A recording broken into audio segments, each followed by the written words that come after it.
नमस्ते बच्चों। कक्षा छठी पाठ्य पुस्तक संस्कृत पाठ एकादश है। टॉपिक पुष्पोत्सव है। इस पाठ में आप सबका स्वागत है।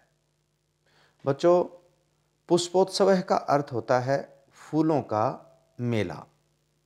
और क्योंकि ये सप्तमी विभक्ति है पूरे पाठ में, सप्तमी विभक्ति अधिकरण कारक में होती है। कारक जो आपने पढ़े हैं संस्कृत में 6 होते हैं, जिनको आप श्लोक रूप में याद कर चुके हो। कर्ता कर्मच करणंच संप्रदानम तथैव च आपादानम अधिकरणंच इत्याहु कारकाणि षट्। यद्यपि संस्कृत में ये जो श्लोक है इसमें 2 कारक नहीं हैं, एक संबंध और एक संबोधन। तो भी आज हम चर्चा करेंगे अधिकरण कारक की। अधिकरण कारक पूरे पाठ में इसमें है और इस पाठ का हिंदी अनुवाद अपन करें उससे पहले आप एक रफ कॉपी लीजिए, एक पेन लीजिए और जो मुश्किल शब्द हैं उन शब्दों के अर्थ आप लिखते जाइए। आपको अच्छे से पाठ समझ में आएगा। शुरू करते हैं। उत्सव प्रिय भारत देशः। भारत उत्सव प्रेमी देश है। अत्र कुत्रचित शस्योत्सवः भवति। यहाँ कहीं फसलों का त्योहार होता है। शस्य इसका अर्थ होता है फसल। यहाँ कई फसलों का त्योहार होता है। कुत्रचित पशु उत्सवः भवति। कुत्रचित कहीं पशु उत्सवः भवति, पशुओं का त्योहार होता है। कुत्रचित धार्मिक उत्सवः भवति, और कहीं पर धार्मिक त्योहार होता है। कुत्रचित च यान उत्सवः, और कहीं पर गाड़ियों का त्योहार होता है। एतेषु एव अस्ति, इनमें से ही एक है। अन्यतमः, अन्यतमः का अर्थ होता है अनोखा यानी प्रमुख। पुष्पोत्सवः इति, फूलों का त्योहार ऐसा।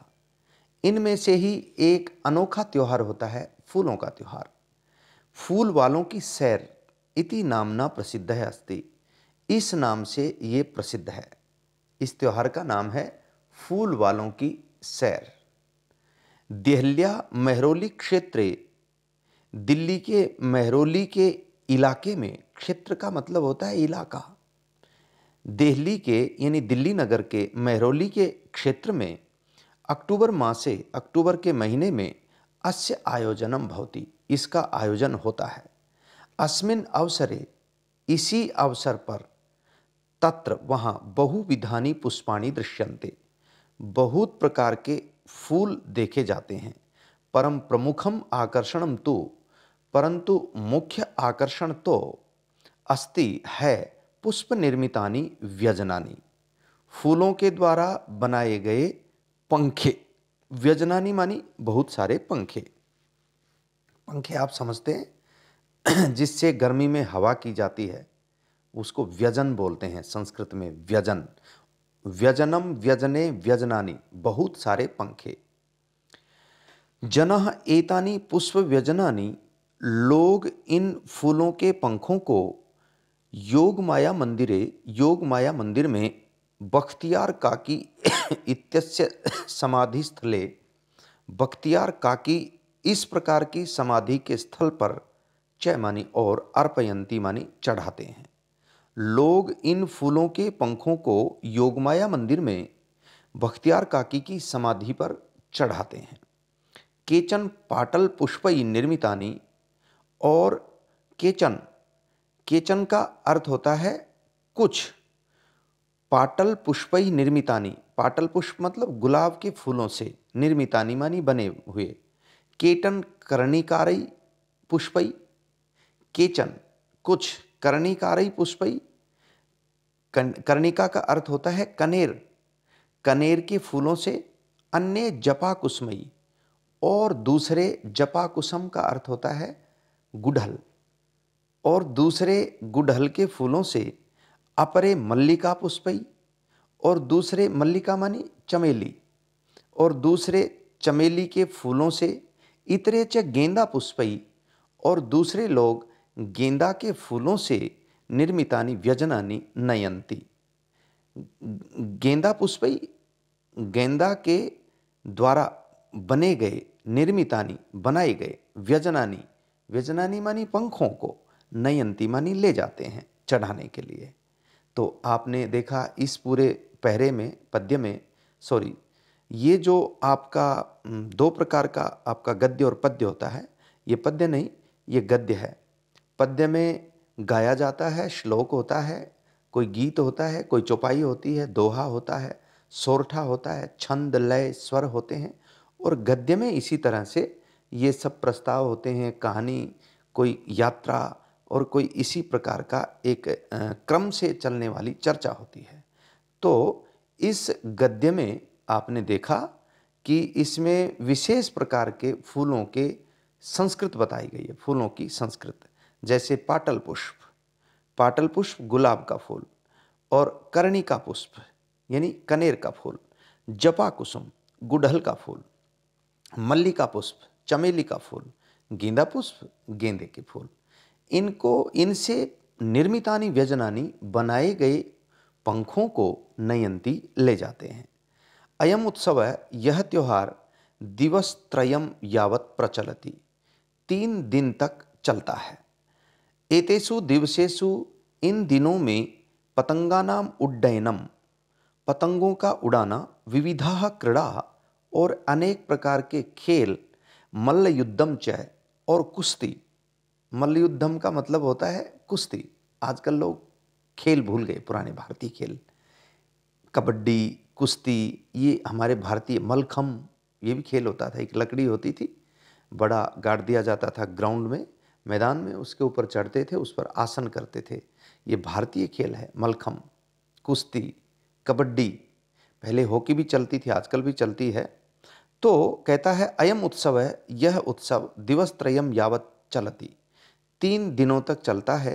एतेषु दिवसेषु, इन दिनों में, पतंगानाम उड्डयनम, पतंगों का उड़ाना, विविधा क्रीड़ा, और अनेक प्रकार की क्रियाएं, मल्लयुद्धम च अपि प्रचलति, और कुश्ती भी चलती है। विगतेभ्य 200 वर्षेभ्यः, पिछले 200 सालों से, पुष्पोत्सव है, फूलों का त्योहार या फूलों का उत्सव, जनान आनंदयति, लोगों को आनंद देता है। मध्य इयम परंपरा स्थगिता आसीत, बीच में ये परंपरा रुक गई थी, स्थगित हो गई थी, यानी रोक दी गई थी। परम स्वतंत्रता प्राप्ति पश्चात, परंतु स्वतंत्रता की प्राप्ति के बाद, इयम मनोहारिणी परंपरा, ये मन को अच्छी लगने वाली परंपरा, पुनः समारब्धा, फिर से शुरू कर दी गई।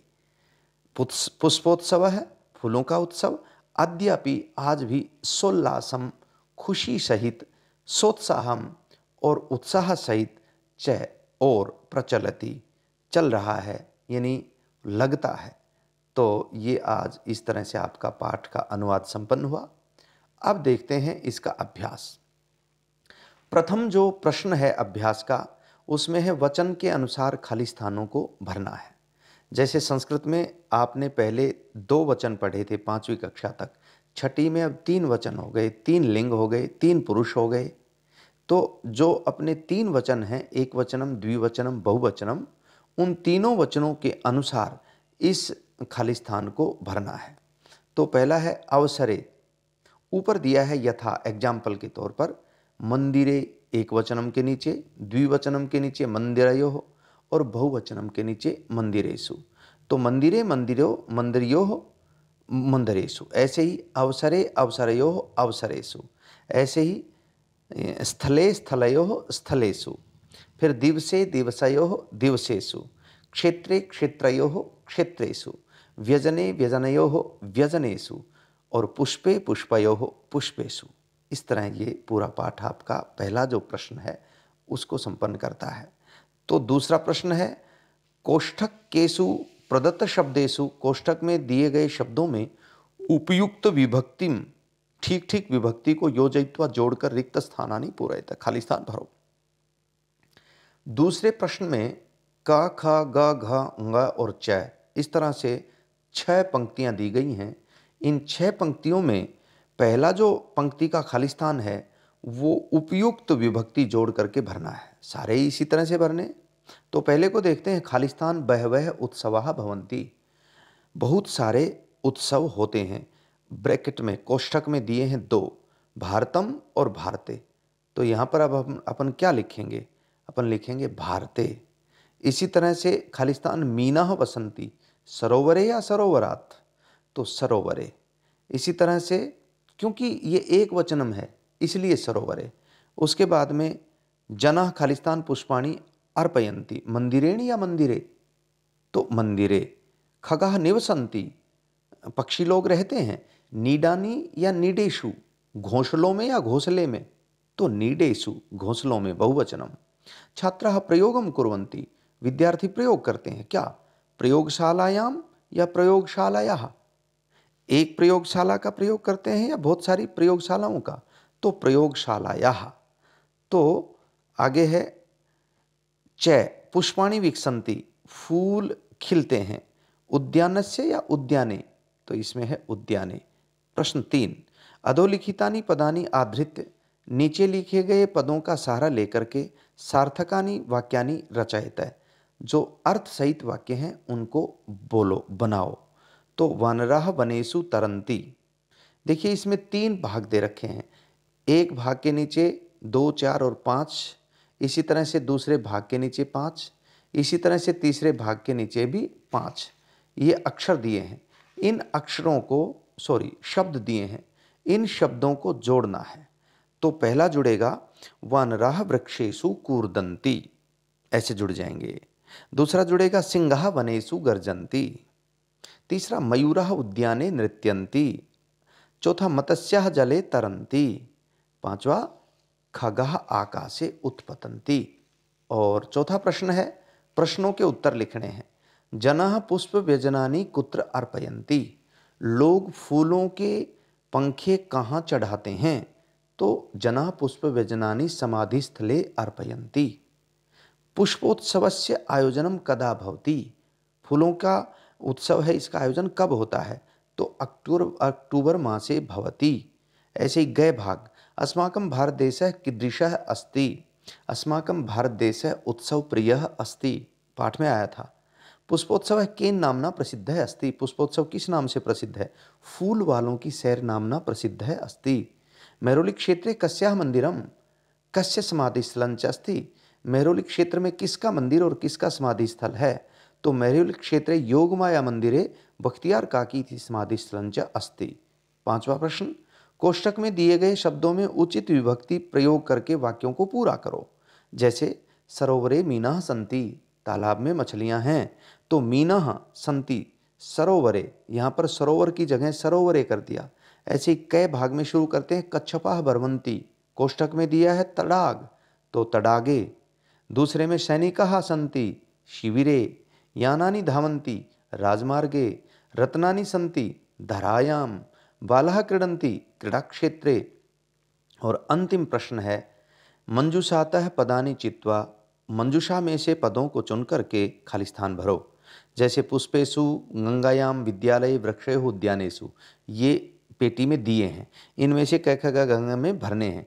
वयम खालिस्तान पठामः विद्यालये, जना खालिस्तान भ्रमन्ति उद्यानेषु, खालिस्तान नौकाः सन्ति गंगायाम, खालिस्तान भ्रमरा गुंजन्ति पुष्पेषु, खालिस्तान फलानि पक्वानि सन्ति वृक्षयोः। अब बच्चों एक बात और, पाठ तो पूरा होता है, लेकिन जहाँ आपको समझ में नहीं आता वहाँ वीडियो को रोकिए, ध्यान से समझिए, उत्तर को जानिए और फिर आगे शुरू कीजिए, लिख लीजिए उत्तर। ये सरल तरीका है। ऐसा करने से हमने कोशिश की है कि 15 मिनट में सारी वीडियो समा जाए, ताकि आपको बोरियत ना हो और पूरा पाठ आपकी समझ में आ जाए। इस तरह से ये पाठ आपका संपन्न होता है। प्यारे बच्चों, उम्मीद है आपको ये पाठ, इसका हिंदी अनुवाद और अभ्यास समझ में आया होगा। जहाँ कहीं आपको प्रॉब्लम हो वहाँ 94 162 48 387 पर आप मुझे फ़ोन करें और समस्या का समाधान लें। धन्यवाद। पाठ संपन्न।